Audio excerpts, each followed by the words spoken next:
placer para mí poder hacer parte de este grandioso seminario en homenaje a Manuel Zapata Olivella, en compañía de la doctora Cristina Cabral, del doctor Jorge Palacio.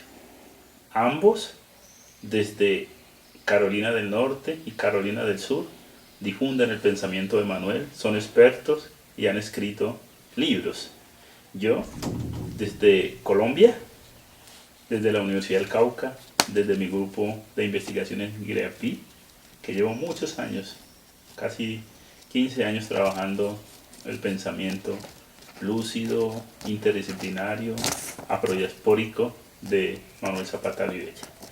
Agradecer a Lari, al Centro de Estudios Afrolatinos, por darnos esta bella oportunidad de poder esgrimir nuestros argumentos, nuestros puntos de vista y sobre todo visibilizar a un autor marginado, excluido o subalternizado, como diría el pensamiento decolonial.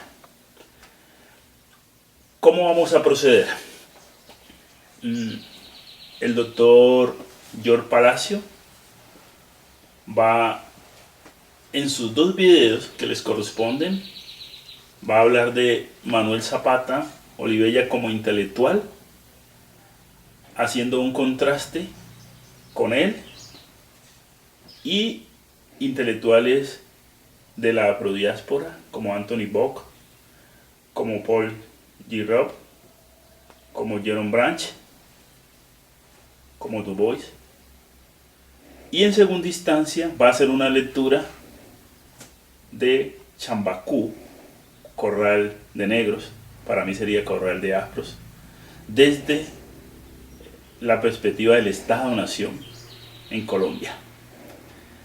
Seguidamente, la doctora Cabral hará una lectura desde el libro, la novela que se llama Hemingway, El cazador de la muerte. Escenario africano donde el protagonista es Nomo Queyanta, una crítica al colonialismo, y donde Hemingway siempre es solo una metáfora, ¿no? El hombre que quería romper los códigos de las tradiciones africanas, en este caso de los kikuyos, pero que no lo pudo hacer. Y a mí personalmente me interesa hacer una lectura interdisciplinaria, vincular estas tres categorías: intelectualidad, multiculturalismo y literatura. Aquí el orden de los factores no altera el producto. ¿Cómo empieza todo esto?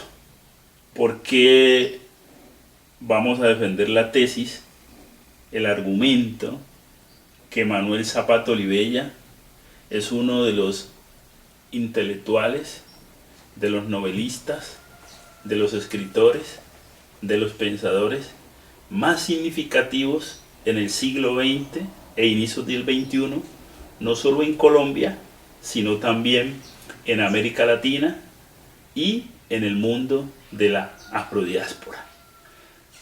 ¿Por qué voy a defender esa tesis? Porque ya lo hemos hecho en varios de los libros que hemos escrito sobre Manuel Zapata Olivella, un humanista afrodiaspórico, y el gran libro que surgió del congreso que hicimos en el año 2014 en Popayán, donde vinieron 50 académicos de todo el mundo, ¿no? Y donde trabajamos perspectivas distintas, perspectivas otras, el pensamiento complejo, ¿vale? Manuel como un pensador cosmopolita, ¿vale? Manuel como un autor donde corrientes, ideas, tendencias, movimientos dialogan. Su obra es una especie de edredón donde lo histórico social, entendido como esas disertaciones que él hizo de la historia, de la sociología, de la literatura, de la política y la cultura, dialogan en libros como El hombre es colombiano, Las claves mágicas de América, La rebelión de los genes, africanidad, indianidad, multiculturalidad, el árbol brujo de la libertad, deslumbramiento de América, nuestra voz. Hay toda una obra histórica social donde los temas de la identidad, de la diversidad, de la cultura, del multiculturalismo, Manuel los anuncia, los vaticina, él anticipa la discusión en torno a los estudios coloniales, estudios culturales, el mismo pensamiento decolonial. Tiene en Manuel una fuente, ¿no? Cuando uno estudia la geocorpopolítica del conocimiento, la obra de Manuel responde con lucidez, con sabiduría a ello. En el otro frente tenemos al médico, ¿vale? Que quiere buscar el origen de las enfermedades, no en el cuerpo, sino en las injusticias sociales. El motivo de sus viajes, cuando empieza por Centroamérica, cuando recorre el Pacífico, cuando recorre Colombia, cuando recorre África, cuando recorre el Caribe, cuando recorre el mundo como un vagabundo, como un caminante que él era, responde a esa tendencia de ese hombre cosmopolita, de ese hombre que todo le interesaba, como dijo Ernesto Sábato en cierto momento de su vida: yo soy un mundianólogo, ¿no? Manuel era una especie de griot, esos antiguos maestros africanos de la tradición oral que lo contaban todo de manera oral, pero que también lo plasmaron con su escritura, ¿no? Su obra se dirige aparentemente contra esos analfabetas, esos que no fueron a la escuela, que no fueron al colegio, que no fueron a la universidad, pero que en los navíos, en esos barcos de la indignidad, traían todo su conocimiento. Esos son los africanos, los descendientes de africanos, ¿no? No hombres negros a secas, como se decían, ¿no? Hombres creadores e inventores. Y casi toda su obra intenta responder a ello, ¿no? Esa es la perspectiva que yo tengo de Manuel Zapata Olivella como un gran pensador, como un humanista, ¿no?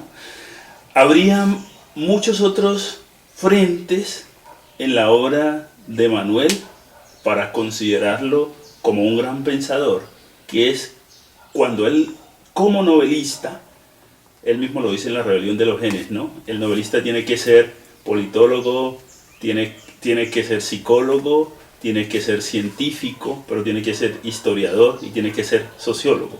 Esa cita nos dice y justifica lo que estoy diciendo, ¿no? Que es un gran pensador, porque toda su obra novelística responde a ello.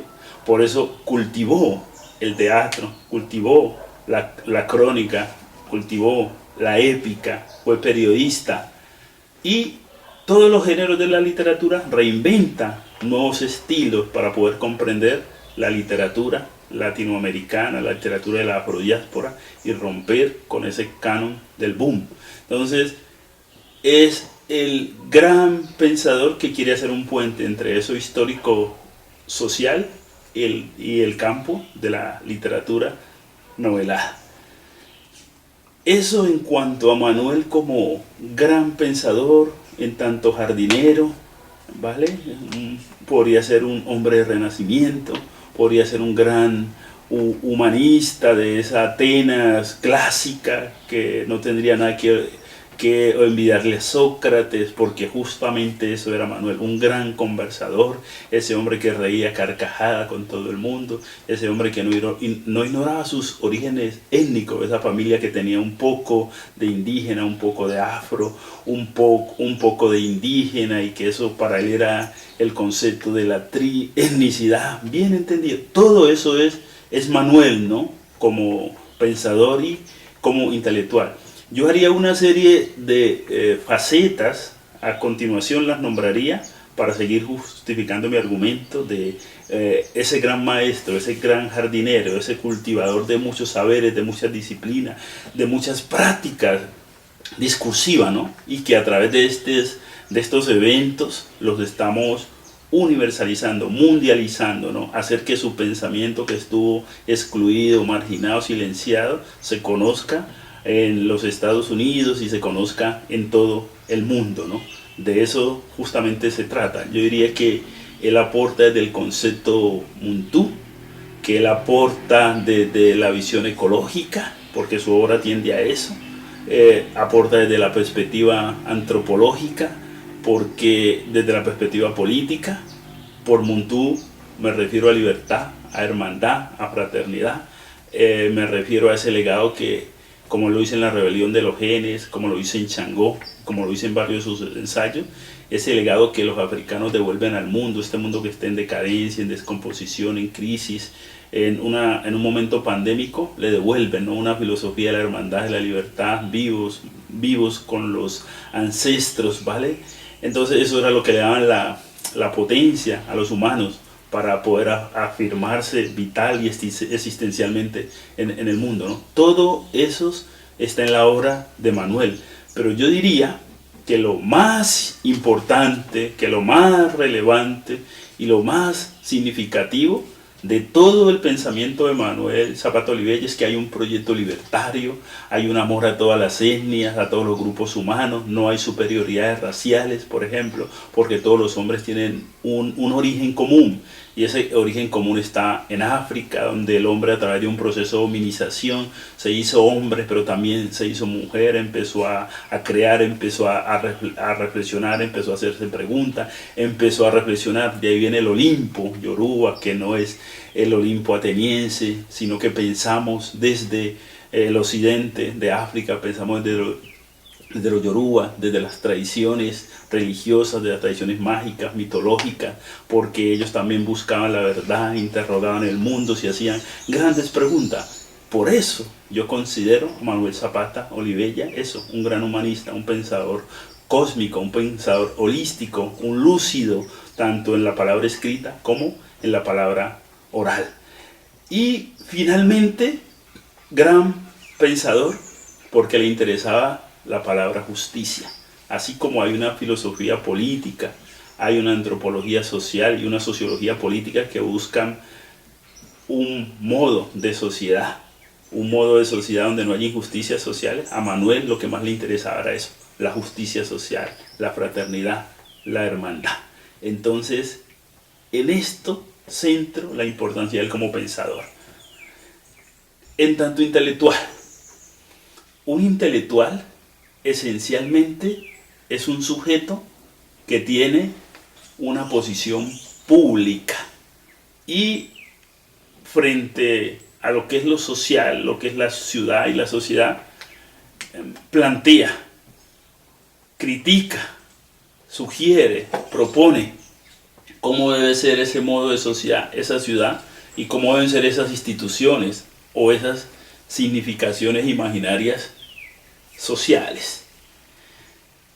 Manuel, como intelectual, habría que hacer una periodización en la obra de él. Y así como tradicionalmente se enfoca la discusión de los intelectuales en una perspectiva europea, y todo el mundo ubica París, porque en el siglo pasado era el epicentro del conocimiento, y ahí habían autores como Jean-Paul Sartre, como Breton, como Camus, y decían, ese es el referente, como Michel Foucault, o estaba Gramsci en Italia, y decían, o la gente mencionaba la palabra inteligencia y pensaba en Rusia, por ejemplo, y decían, o más atrás en el asunto Dreyfus, y pensaban en Solá y Marcel Proust. La discusión intelectual en Europa es entonces cuando esos intelectuales que gozan de fama y popularidad empiezan a sostener una visión pública respecto a ese modo de lo que debe ser la sociedad, pero también mis opiniones públicas, cuando una persona que trabaja con su psique, con su entendimiento, con la lucidez de sus ideas, plantea un punto de vista, porque se vive en una sociedad de masa y eso tiene una acogida. Y ese intelectual que conmueve masa, que conmueve público, puede convocar, y esto puede ser tanto para el bien como para el mal. Con Jean-Paul Sartre pasó un problema. Él apoyó muchas ideas de Stalin que con el tiempo no fueron necesariamente la justa. No pudo articular bien entre moral y política. Alguien como Manuel Zapata fue tan lúcido que sí pudo articular eso. Escribir bien y no obstante tener una posición política. Y lo vamos a comprobar a través de una serie de facetas, momentos, ¿vale? Cartografía, le podríamos llamar así, lugares, espacios donde él se va a desplazar. Y uno dice, para seguir haciendo la discusión del intelectual desde la perspectiva nuestra, desde las perspectivas otras, combinando eso que el Elías dice, compromiso y distanciamiento del sociólogo, ¿vale? ¿En qué sentido yo soy un intelectual? ¿En qué sentido escribo bien? Pero ¿en qué sentido tengo una posición pública y social? ¿Todas las novelas son novelas políticas? ¿Cuál es la misión del artista? ¿Existe lo que se llama el arte por el arte?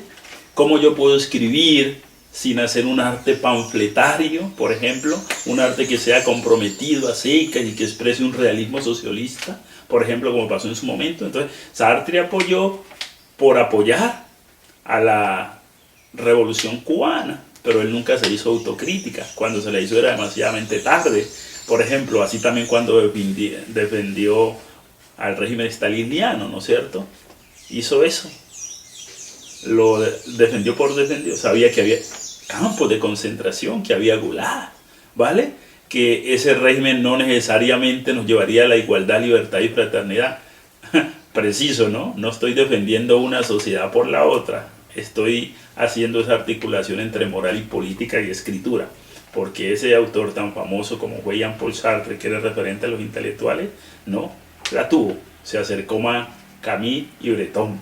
Ese Breton y también ese Jean-Paul Sartre, que le dieron la bienvenida a los grandes intelectuales africanos y caribeños, ¿no?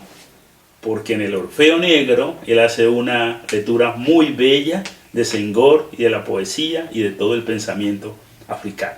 Desde la perspectiva afrodiaspórica, el debate intelectual, uno lo podría ver en varios autores africanos. El concepto tigritud del Nobel Soyinka, enfrentado al concepto negritud de Senghor. ¿En qué sentido? Soyinka pensaba que un autor como Senghor estaba haciendo una apología 100% de la sociedad francesa. Todos los africanos de África subsahariana están manteniendo una visión casi que mezquina, afrancesada a secas.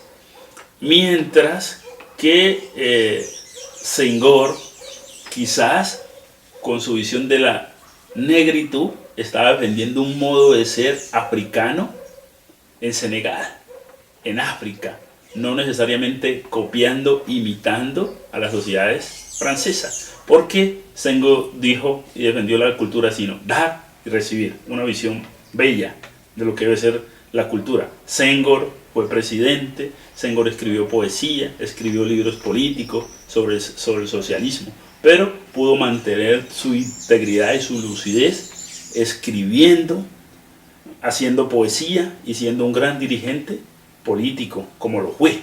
Entonces, esa polémica no, en torno a los intelectuales, desde la afrodiáspora, también se ve lúcidamente, ¿no? Entonces, todos los líderes como Nyerere, como Kenyatta, como Krumah, como Agostinho Neto, todos los que ayudaron a la independencia de los países africanos son también intelectuales, porque fueron líderes políticos, muchos estuvieron en Europa, regresaron, hicieron la independencia, tomaron posiciones políticas de izquierda, socialista, pero fueron lúcidos y se comprometieron con la realidad histórica de sus distintos países en su independencia.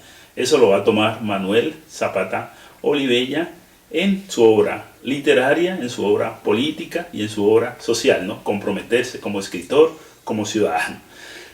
Haciendo esa cartografía de los intelectuales afro y de Manuel, uno se traslada al Caribe, porque Césaire también fue un intelectual lúcido, como lo fue Frantz Fanon, ¿no? Que era un revolucionario que seguía las tesis de Marx, que quería seguir el internacionalismo proletario, que fue a África del Norte a luchar por la liberación de Argelia contra Francia y así sucesivamente. La idea de la negritud en el Caribe, en el sentido de ser de Martinica y hacer esa discusión en torno a qué es un intelectual. Él perteneció al Partido Comunista, pero renunció, le envió una carta muy bella a Todorés, que era el presidente, que él concebía una visión de Marx, pero desde allí, desde la Santilla, ¿vale? No quería una visión de un marxismo que fuera por alguna internacional, que de Moscú le dijeran cómo tiene que pensar, cómo tiene que actuar, cómo tiene que reflexionar. Eso, desde su perspectiva, no tenía ninguna cabida.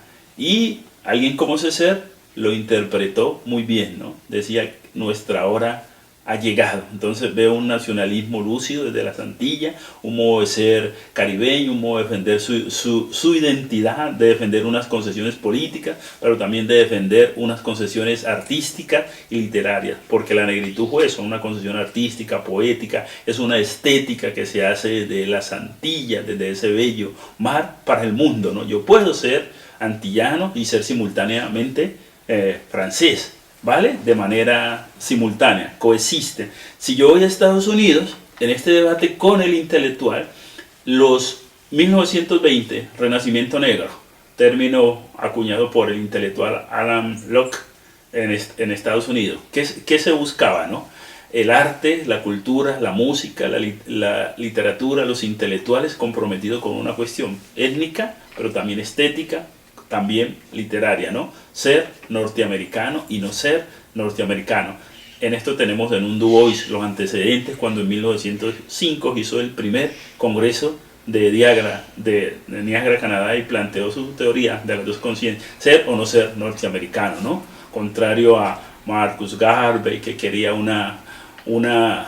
quería el retorno al África, nombre de un nacionalismo casi que extremo, ¿no? Entonces hay una lucidez en ese Renacimiento Negro, porque todos estos artistas e intelectuales, músicos, poetas, artistas, con los que Manuel Zapata Olivella se va a integrar y se va a hacer amigo, sobre todo Leighton Hughes, cuando llega en los años 43, en los años 44, el año que tuvo en Estados Unidos, es que entre los dos, Leighton Hughes y Manuel Zapata Olivella, van a haber relaciones de fraternidad, de hermandad, las cuestiones étnicas, la sociedad racista. Estados Unidos no ha cambiado mucho, a pesar de que hagamos eventos, congresos o organizaciones, está sobre todo en el sector policial, es un racismo estructural en Estados Unidos como en Colombia, ¿no? Entonces Manuel Zapata Olivella y Leighton Hughes se hermanan, ¿no? Con la escritura, con la palabra, con sus posiciones políticas, posiciones sociales, uno siendo de Estados Unidos y otro siendo de Colombia, hacen hermandad.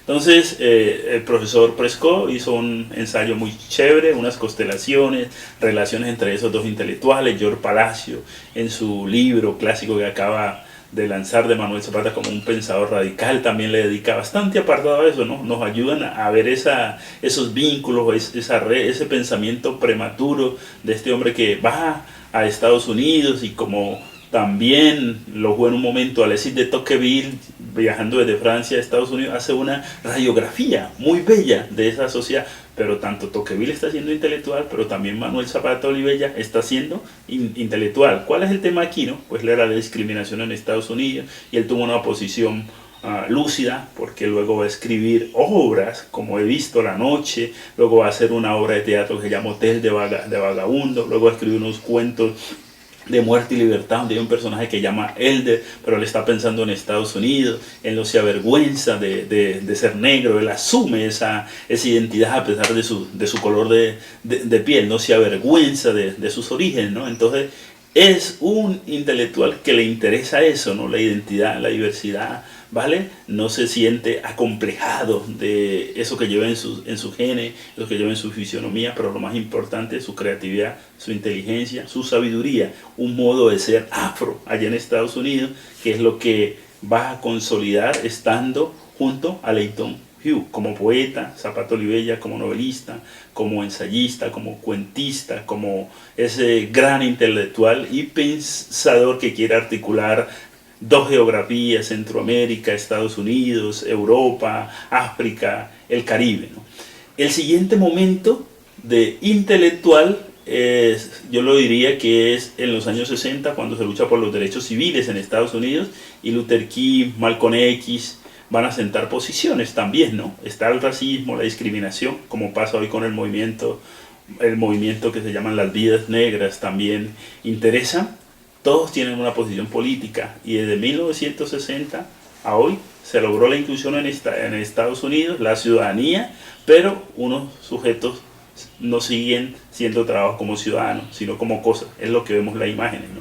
Toda la obra de Manuel Zapata Olivella responde al tema racial, al tema étnico, al tema cultural, al tema de la hermandad, ¿vale? Porque eso es lo que perseguimos. Entonces aquí veo una labor denodada, profunda, del intelectual, porque todos seamos hermanos. Esa es la palabra Ubuntu. Ese es Ubuntu, por ejemplo, ¿vale? Yo soy porque tú eres, ¿no? Ponte en la posición del otro, ¿no? Para ir finalizando y puntualizando en este tema de la intelectualidad, yo haría una serie de periodizaciones de la obra de Manuel Zapata Olivella o desde su perspectiva como intelectual en Colombia. Tendríamos que centrarnos en el año 1943, cuando antes de Manuel empezar su vida vagabundo por el mundo, antes de irse por Centroamérica, antes de irse para Estados Unidos y luego recorrer Colombia entera, con intelectuales que venían del norte del Cauca, Marino Viveros, Natanael Díaz, del Chocó, Diego Luis Córdoba, de la costa atlántica, su hermana Adelia, Juan Zapata, el Cías Martán Góngora, que venía de Guapi, del sur, van a hacer una marcha para defender y protestar contra un hermano afro que acaban de linchar en Estados Unidos. Entonces salieron gritando por las calles de Bogotá. Ese día surgió y nacieron los movimientos de negritud y de intelectualidad en Colombia, año 1943 aproximadamente. Eso es muy bello, eso es muy significativo, porque son estudiantes de medicina que van a Bogotá, de la provincia al centro del país, y tienen una posición política, criticar la discriminación racial, por ejemplo, lo que era Colombia, donde un tema que permanecía tan subrepticio. Hoy el racismo es estructural en nuestra sociedad y está en ciertas instituciones, entidades, y hay que traer eso a colación, porque también buscamos una sociedad igualitaria cuando hablamos desde esa perspectiva. Manuel Zapata Olivella, como intelectual, trabajó en el centro, creó el grupo de investigaciones folclóricas, creó el grupo de estudios afrocolombianos, organizó los eventos de las culturas negras de América Latina, con Adiato Nacimiento, con el Cheche Campos del Perú, con Gerardo Maloney de Panamá. En este centenario en el que estamos de Manuel Zapata Olivella, gracias a todas las políticas y la difusión que ha hecho el Ministerio de Cultura, pues es sumamente relevante y significativo expresar su labor como intelectual y como pensador. Y diría que cuando su hermano Juan Zapata Olivella, que fue embajador en la República de Haití, se lanzó a la presidencia, también fue un consultor, un asesor. Manuel fue cónsul en la República de Trinidad y Tobago, fue un activista cultural, en la Constitución de 1991 participó. Entonces fue un ciudadano del mundo, un intelectual, un líder, un comprometido con las negritudes, con los movimientos sociales, con los movimientos políticos. Él decía que teníamos que crear un gran palenque y que las nuevas luchas las teníamos que dar en la academia, en la universidad. Ya había pasado el tiempo de los cimarrones, y que el proyecto nuestro como intelectuales, como académicos, tenía que estar encaminado a eso, ¿no? Construir y crear una sociedad democrática, viendo esos aportes y elementos creativos de los afros a la sociedad colombiana, a América Latina y al mundo. Esa era la misión del intelectual: lucidez en la escritura y en la palabra.